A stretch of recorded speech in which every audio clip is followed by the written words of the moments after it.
안녕하세요. 저는 서초구에 사는 50대 중후반에 접어든 여자입니다. 제가 여기에 글을 쓰게 된 이유는 저희 딸이 어이없는 이유로 파혼을 당했기 때문인데요. 원래 결혼이라는 것은 당사자 둘이 서로 좋으면 그만 아니었나요?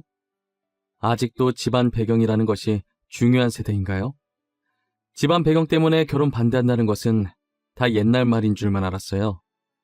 저는 나름대로 세상이 많이 변했다고 생각했었는데 변하려면 아직도 한참 멀었나 봅니다. 저희 집안은 남들이 봤을 땐 되게 평범하고 그닥 부유해 보이진 않아요. 남편과 저는 친구 따라 있는 돈 없는 돈 털어서 부동산에 투자를 하게 되었는데 그게 대박이 터져서 수많은 돈이 저희 손에 쥐어진 거예요. 그 뒤로 저희는 약간의 돈으로 주식을 하기 시작했고 정말 운이 좋았던 건지 주식으로도 꽤나 많은 돈을 벌어들일 수 있었어요. 저희 가족은 많은 돈을 가지게 되었다고 해도 초심을 잃지 말자는 생각을 항상 하고 있었어요. 남편은 돈 생겼으니 괜히 사업하겠다는 헛된 생각을 하지 않았고 다니던 직장을 꾸준히 계속 다녔어요. 저는 원래 하고 있던 프레시, 그러니까 흔히 알고 있는 야쿠르트 아줌마를 계속해왔습니다. 집도 이사가지 않고 옛날부터 살던 주택에서 지금까지 살고 있어요. 그리고 이제 사회초년생인 딸은 제가 들고 있던 건물 1층에서 카페를 하나 차렸죠. 카페에서 일하면서 매일 커피를 사가는 남자와 연애를 시작했다고 하더라고요. 예비 사위는 바로 옆 건물에서 일하고 있는 멀끔한 청년이었어요. 딸은 결혼하겠다고 예비 사위를 집에 데리고 온 적이 있었는데 서글서글한 게 마음에 들었어요. 저는 평소 제 건물을 직접 청소하는 것을 좋아했어요. 괜히 돈 주고 청소하는 사람 고용했다가 제 마음에 들지 않아서 그냥 제가 하기로 마음먹은 것이죠. 예비 사위는 그런 저를 몇 번 본 적이 있다면서 아는 척을 하더라고요. 어머님께서 항상 지희 가게 건물 청소하시는 거 봤어요. 어쩜 그렇게 부지런하세요? 젊은 저도 어머니처럼 부지런히 움직이고 싶은데 마음처럼 쉽게 안 되던데. 내가 뭘, 별거 아니야. 그냥 가만히 있긴 뭐해서 사부작거리는 거지. 내가 좋아서 하는 거라 그렇게 힘든지도 모르겠어. 아침 일찍부터 야구르트 방문 판매에 이렇게 건물 청소까지 하시잖아요. 그 나이에 그렇게 움직이기 쉽지 않으실 텐데 저희 엄마도 집에만 계시거든요. 어머님은 진짜 대단하세요. 에이, 아니야.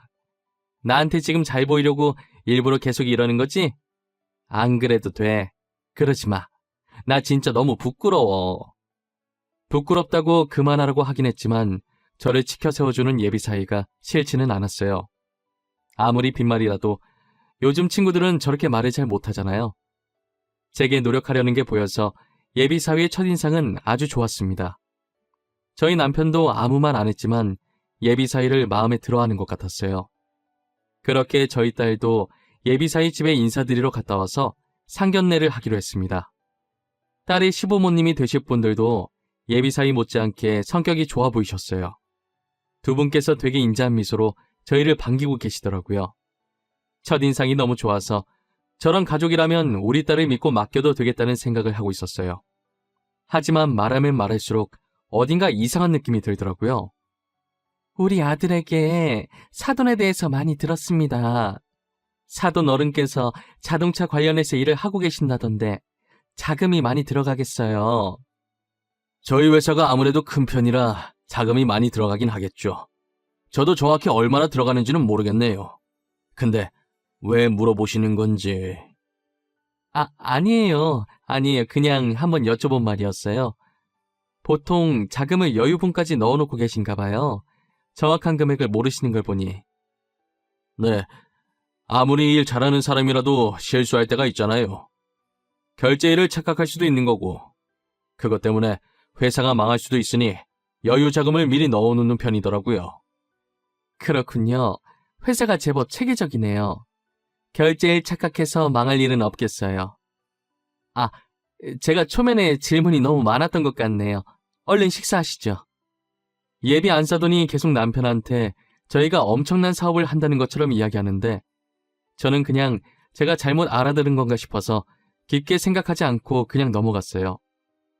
그렇게 결혼 날짜까지 잡고 상견례를 무사히 잘 끝내고 집으로 돌아왔어요. 집으로 돌아오는 순간부터 결혼 준비로 바쁘게 움직여야겠더라고요. 예비 사위가 빨리 결혼하고 싶다고 하는 바람에 조금 촉박하게 날짜를 잡은 터라 저는 딸과 급하게 혼수랑 웨딩드레스를 보러 다녔어요. 금방 끝날 줄 알았는데 생각보다 준비할 게 너무 많더라고요. 그래도 저희 딸이 시집가서 밉보이면 안 되니까 없는 시간까지 쪼개서 뛰어다녔습니다. 그런데 결혼 일주일 남겨두고 딸이 울면서 집으로 돌아왔더라고요. 왜 그러냐고 무슨 일 있냐고 물어보니 예비 사위가 헤어지자고 했다는 겁니다. 갑자기 예비 사돈이 딸과의 결혼을 반대했다는 거예요. 저와 남편은 마른 하늘에 날벼락 맞은 것도 아니고 하루아침에 파혼을 당하니 당황스러웠어요. 이유라도 알고 싶었는데 아무리 물어봐도 딸은 입을 꼭 다물더라고요. 제가 말할 때까지 자신을 놓아주지 않을 것 같으니 겨우 입을 열었어요. 오빠가 나랑 결혼하고 싶어서 우리 집안이 사업하는 집안이라고 거짓말을 했대. 아빠 지금 다니고 있는 회사 아빠 거라고, 아빠가 사장이라고. 뭐? 이게 무슨 안서방이 진짜 생각이 있는 거야 없는 거야? 아니 어쩌자고 어른들한테 강 크게 그런 거짓말을 한 거야? 그래서 자기도 너무 양심에 찔려서 사실대로 아빠는 월급 받으면서 회사 다니고 엄마는 야쿠르트 아줌마라고 그리고 가끔 건물 청소하러 다닌다고 했대. 어쩐지 안싸돈이 그이한테 자금이 어쩌고 체계적 어쩌고 하더니 우리가 사업하는 줄 알고 지방 배경 보고 결혼 허락한 거였네. 알고 보니 예비 사위가 저희 딸과 결혼하고 싶어서 거짓말을 쳤던 것이었어요. 그리고는 예비 사돈이 딸한테 전화해서 하마터면 사기 결혼할 뻔했다면서 화를 내려다가 자기 아들이 결혼하고 싶어서 거짓말 친 것이니 그냥 넘어가겠다고 했다는 거예요. 거짓말 친 건 자기 아들인데 왜 저희 딸한테 그냥 넘어가겠다면서 으름장을 놓는 건지 모르겠더라고요. 그러면서 결혼은 없던 일로 하자고 했다더라고요. 저는 아무리 이해를 하려고 해도 이해를 할 수가 없었어요. 둘이 좋아서 결혼하겠다는데 도대체 둘 결혼에 저희 직업이 왜 중요한 건지 모르겠어요. 결혼하면 부부끼리 알아서 먹고 사는 거지 제 직업으로 먹고 사는 게 아니잖아요. 저는 파혼하는 이유가 납득이 안 갔지만 오히려 잘 됐다고 결혼하기 전에 본성을 드러내서 다행이라면서 울고 있는 딸에게 괜찮다면서 다독여줬어요. 딸은 처음에 예비 시댁이 그런 얘기를 했을 때 단지 남자친구와 헤어져야 한다는 사실 하나만으로 슬퍼서 눈물이 났었는데 곱씹어보니 저희를 거지 취급한 것 같다면서 너무 화가 난다더라고요. 그리고 갑자기 폰을 들더니 어디론가 전화하기 시작했어요. 오빠, 부모님 진짜 너무한 거 아니야? 어떻게 돈으로 사람을 평가할 수가 있어? 내가 진짜 생각할수록 화가 나서 못 참겠어. 오빠는 왜 그런 거짓말을 해서 이 꼴을 만들어? 지희야, 내가 미안해. 나 진짜 너랑 결혼하고 싶어서 그랬던 거야. 그런데 부모님이 이렇게까지 반대하실 줄은 몰랐어. 진짜 내가 입이 10개라도 할 말이 없다. 진짜 오빠가 제일 나빠. 우리가 거지도 아닌데 왜 이런 취급을 받아야 하는데? 아빠가 회사 다니는 게 뭐? 엄마가 야구르트 아줌마인 게 뭐?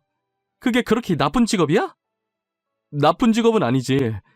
그런데 우리 엄마 입장에선 좀 그랬나 봐. 내가 엄마 대신 이렇게 사과할게. 그러니까 화 풀어, 어? 내가 다시 잘 설득해 볼게. 됐어. 설득하지 마. 나도 결혼 안 할 거야. 우리 부모님 무시하는 집안이랑 결혼 못 해. 그리고 엄마 건물, 엄마가 자기 건물 청소하겠다는데 그렇게 못마땅할 일이야? 지희야, 방금 뭐라고? 너네 엄마 건물? 너 지금 하는 카페 건물 말하는 거야? 그게 어머님 건물이야? 우리 엄마 건물이다. 어쩔래? 우리 가족 부동산으로 돈을 아무리 많이 벌었어도 하시던 일 그만두지 않고 계속 다니신 성실한 사람들이야. 이렇게 욕먹으실 분들 아니라고. 지희야, 잠시만 좀 흥분을 가라앉혀봐. 내가 나중에 다시 전화할 테니까 조금만 기다려. 알겠지? 딸은 저희가 아무 잘못 없이 무시당한 게 화난 나머지 그 건물이 제 건물이라고 했다더라고요. 예비 사위는 그 소리를 듣고 조금만 기다리려고 하고 끊더니 곧바로 예비 안사돈한테 전화가 왔다고 해요. 지희야, 우리가 뭔가 잘못 알고 너에게 실수를 한 것 같구나. 정말 미안하다. 우리 아들과 예정대로 결혼식 올리고 우리가 실수했던 것은 잊어다오. 실수요? 지금 실수라고 하셨어요? 무심코 던진 돌에 개구리 맞아 죽는다는 말 모르세요? 어머님, 저희 가족이 지금 그 개구리예요. 어머님께서 던진 돌에 저희가 맞아 죽었다고요. 말을 또 왜 그렇게 삐딱하게 하는 거야? 내가 오해했다고 미안하다고 하잖니. 우리 아들이랑도 예정대로 결혼하라고 했는데 왜 이렇게 화가 난 거야? 아까는 결혼 반대라면서 사기 결혼이라고 그렇게 저한테 난리치시더니 왜요? 그 건물이 저희 엄마 건물이라고 하니까 결혼시키고 싶은 마음이 생기셨나 봐요? 그런 게 아니야. 내 말 좀 들어줘. 진이야, 우린 정말 오해하고 홧김에 그런 말 한 거야. 정말 별 뜻은 없었어. 우리가 제대로 알아봤어야 했는데 미안하구나. 됐어요. 마음에도 없는 사과 그만하세요. 이젠 제가 결혼할 마음이 없어요. 그럼 이만 끊겠습니다. 다시는 연락하지 마세요. 딸은 단호하게 한 치의 흔들림도 없이 결혼하지 않겠다고 딱 잘라서 말하고 끊더라고요. 예비 안사도는 딸과 통화 이후로 과일 바구니를 들고 저희 집에 찾아와서 죄송하다고 고개를 숙이더라고요. 여기까지는 어쩐 일이세요? 딸이 이미 이야기 다 끝낸 걸로 아는데요. 저희에게 더 하실 말씀이라도 남아있는 건가요? 죄송합니다. 저희가 실례를 했네요. 이제껏 저희가 했던 말들은 잊어주세요. 저희 아이들 결혼도 얼마 남지 않았잖아요. 오해는 풀어야죠. 오해는 무슨 오해요? 일방적으로 화내셔놓고 무슨 오해요? 그리고 결혼은 이미 안 하기로 결정한 것 아니었나요? 저희 혼수랑 드레스 다 취소했는데요. 취소하셨다니요. 사돈까지 정말 왜 그러세요? 저희가 이렇게 고개 숙여 사과하잖아요. 아이들이야 아직 어려서 홧김에 파혼하겠다고 한다지만 어른인 저희는 이 일을 풀어야 하지 않겠어요? 저도 생각이 성숙하지 못한지라 전혀 풀고 싶지 않네요. 귀한 걸음하셨는데 죄송합니다. 조심히 가세요. 그리고 들고 오신 과일은 댁에 도로 가져가셔서 가족들이랑 많이 드세요. 저는 더 이상 예비 안사돈의 말을 듣지 않고 대문을 닫아버렸어요. 그 뒤로 예비 사이가 딸한테 전화하고 문자하고 난리를 치길래 딸은 니네 부모한테 그렇게 살지 말라고 전화라면서 답장을 보내고 폰 번호를 바꿔버렸어요. 예비 사유에게 또다시 연락 오면 물 한 바가지 부어버릴 거라면서 딸은 아직도 화가 단단히 났더라고요. 그런 못된 심보를 가진 예비 사돈을 보고 하늘이 놓였는지 얼마 지나지 않아 그 집안이 망해서 야반도주를 했다는 얘기가 저희 귀에 들렸어요. 저희 가족은 그 소리에 돈돈거리더니 결국 망했냐면서 쌤통이라고 생각했어요. 그렇게 그 가족에 대해 점점 잊어갈 때쯤 새로운 소식을 듣게 되었어요. 지인의 말에 의하면 무슨 돈이 있었는지 모르겠지만 조그만 떡볶이 가게를 하나 차렸다고 하더라고요. 저는 가진 게 돈밖에 없는지라 돈으로 복수를 해줘야겠다고 생각이 들었어요. 직업의 편견 가지고 돈 없는 사람 취급하면서 무시했으니 저도 똑같이 돈으로 쥐락펴락하면서 장난을 조금 해보고 싶었어요. 지인이 말한 떡볶이 가게가 있다는 건물을 제가 샀어요. 그리고 조카를 시켜서 월세를 2배로 받아와 달라고 부탁했죠.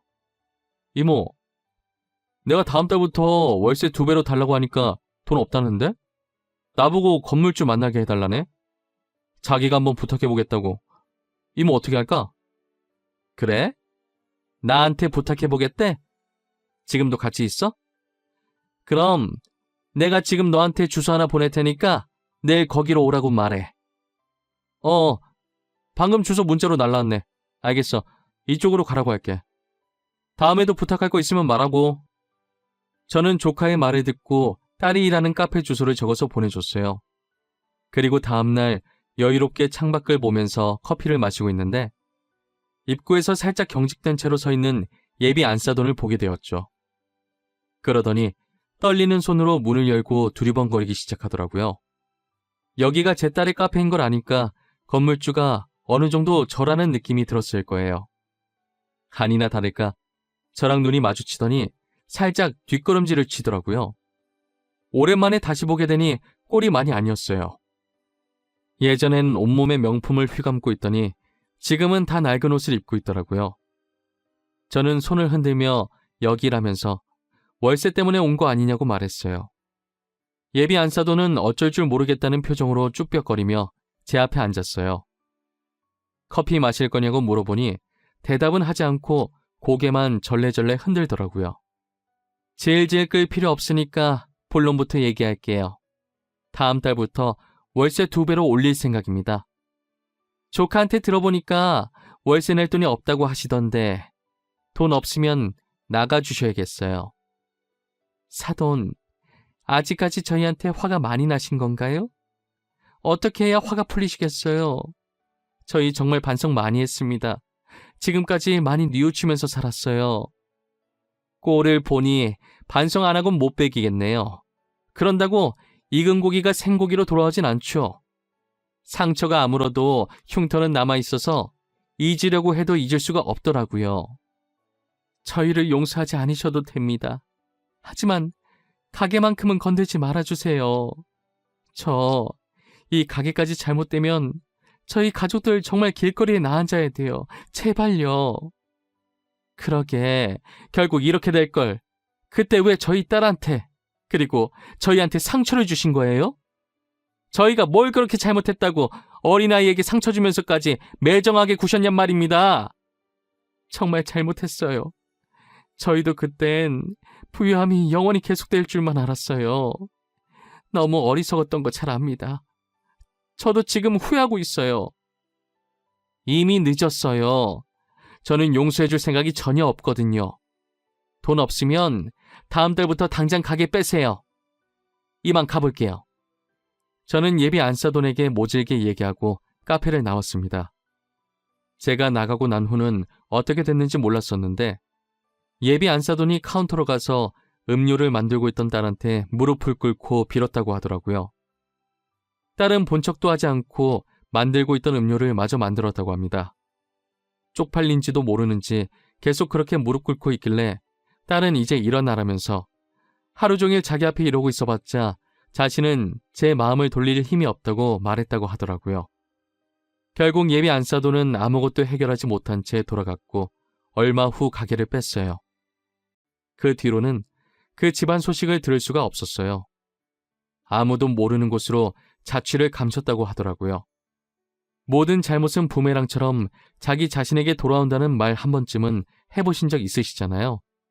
저 말처럼 어떤 잘못을 하면 자신한테는 그 잘못의 2배로 돌아오는 것 같아요.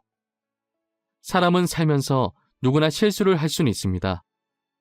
오히려 실수를 한 번도 안 해본 사람 찾는 게 더 어려울 거예요. 하지만 본인의 검은 속내를 드러내고 남에게 상처 준 후 나중에 그것을 실수라고 포장하지 마세요.